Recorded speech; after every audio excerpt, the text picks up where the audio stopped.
Hi there, Chris here with another fresh tip for you all. In this video, we are going to take a look at painting light flesh.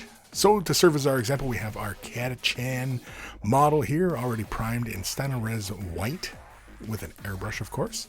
Get us started, we're going to use some Kislev flesh. Now I like to start off with this tone on top of a white prime because, well, we're going to be working with fairly brighter colors, and if you're starting off with like dark gray or even black, this kind of paint is just, you're gonna have to apply so many layers that the skin is just going to end up really kind of rubbery looking, and it's just going to look a mess, and you have to put a whole bunch of layers down. Whereas if you start off with white, you will be able to apply just a few layers. I only apply 2 layers of flesh on this model as we to get this base tone down. It is a layer paint, but this is the base coat, and so base coat just means that, you know, obviously you are applying a solid layer of that color. So after 2 layers, we're going to come in with some Cadian flesh tone. We are going to use a bit of Lahmian medium, and I'm going to also add a drop or 2 of Liquitex Flow-Aid. Not pictured, but I have it in an eyedropper so I can just easily throw it into my mixture.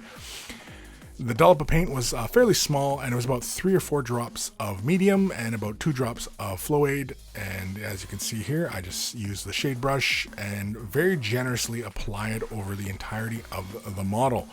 Now the Cadian flesh tone is fairly close to Kislev flesh. It's not that much darker. This would have been really kind of contrasty if I'd have gone with something, say, like Bugman's Glow or something like that. So with Cadian flesh tone, it takes it down just a little bit.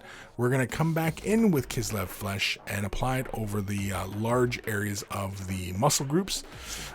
Basically, this is more of a layered highlight approach. It's not like an edge highlight. This is more of a layered, where we're just basically putting a large, broad highlight over the entirety of the area, and we're basically pushing some of those other details further down into the recesses, giving us our shadows. But again, we don't want to go for really hard shadows on this guy, as flesh, you know, tends to be very organic and has lots of flowing, edges to it. It's not hard edge like armor, as so to speak. But you do want to bring out some of those key elements like the bicep, the elbow joint, the wrist, the knuckles. These kind of things you want to bring attention to by highlighting and just being fairly controlled in this fashion.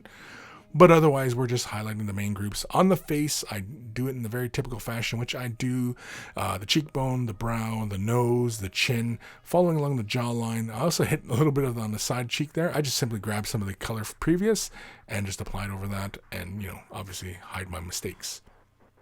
But again, it's pretty much that this first initial highlight, I'm applying it over a majority of the detail.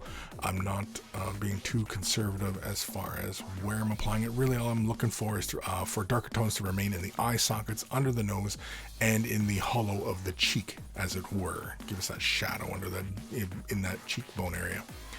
We're going to take some Pallid Wych flesh and mix it into our Kislev flesh.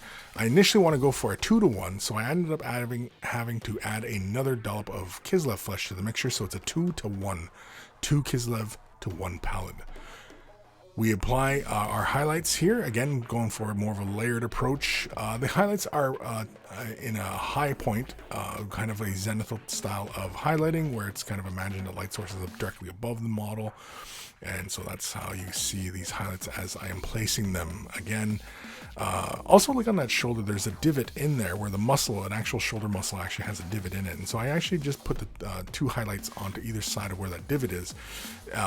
Again, it wasn't where the base tone initially was, but it, again, just creates more visual interest and tone within the flesh. And again, you can see here, we are simply applying the highlight on the nose, a little less on the cheeks, a little less on the brow, and more towards the front of the face is really where I concentrate more of the highlights. So it's more on the chin, just a little bit on the upper lip, tip of the nose, just more towards the end of the ear. Again, I hit that side of that cheek again.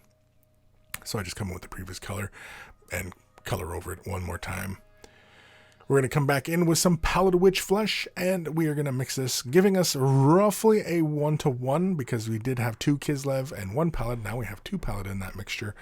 And this is going to be our next highlight. Now, with these mixtures for light flesh, this is more of a quick kind of guide for you.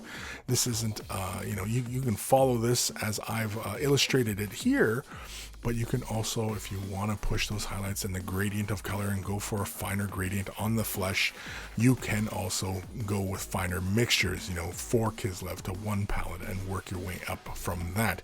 And you can also push those highlights even further with Pallid, going to a really bright tone. Pallid Witch Flesh is really, really bright. It's almost just off-white, really. Not quite like Screaming Skull. It's actually brighter than that on the GW side of things. But you can see here, it's just very, very minimal highlights, just really concentrating, just really on the main face area. I also catch that little muscle that runs along the side of the mouth kind of thing, just to bring that attention. He also has a scar on his face, but we can play with that one later on. But that is it. That is painting light flesh. Hopefully you enjoyed that one. It's as easy as that. Do not be afraid to give it a try. Huge thank you to all my patrons. Without their support, these videos would not be possible. If you're considering Patreon support, click the link in the description below. It'll take you to the Patreon site, and there are many tiers to support at. Huge, huge thank you to everybody. Take care of those brushes, and they will take care of you. They will.